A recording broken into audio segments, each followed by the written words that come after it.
Hello बच्चों, चलिए प्रश्न पढ़ते हैं। प्रश्न दिया है अपघटनकर्ताओं को डैश रिक्त स्थान है यहाँ पर भी कहते हैं।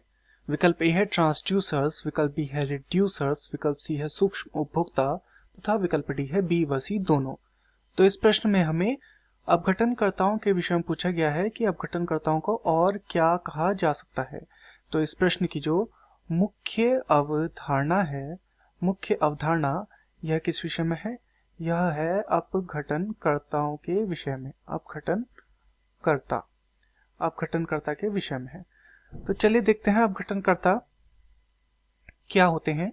तो वे जीव, ऐसे जीव जो कि अपघटन का कार्य करते हैं, उन्हें कहा जाता है अपघटनकर्ता। ये क्या हो सकते हैं? ये हो सकते हैं कवक, हो सकते हैं ये या फिर जीवाणु हो सकते हैं। तो इस प्रकार के जीव जो होते हैं ये क्या कहलाते हैं? अपघटनकर्ता कहलाते हैं, जो कि अपघटन का कार्य करते हैं। ये अपघटन की प्रक्रिया के परिणाम स्वरूप क्या करते हैं?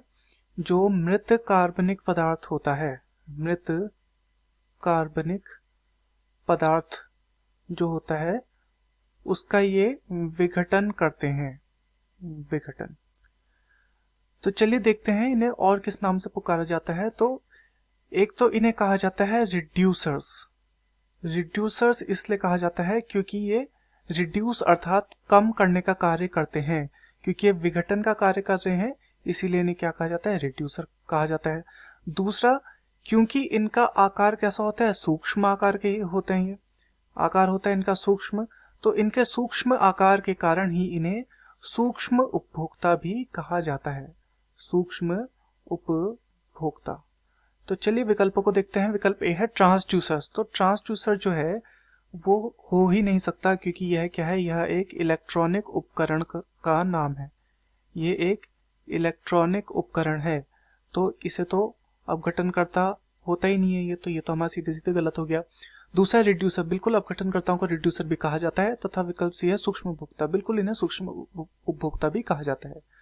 और यहाँ पर विकल्प डी है बी व सी दोनों, तो बिल्कुल इन्हें ये दोनों ही नाम से पुकारा जाता है। तो हमारा जो सही उत्तर होना चाहिए वो होना चाहिए विकल्प डी, बी व सी दोनों। मैं आशा करता हूँ आपकी यह समझ में आया होगा। धन्यवाद।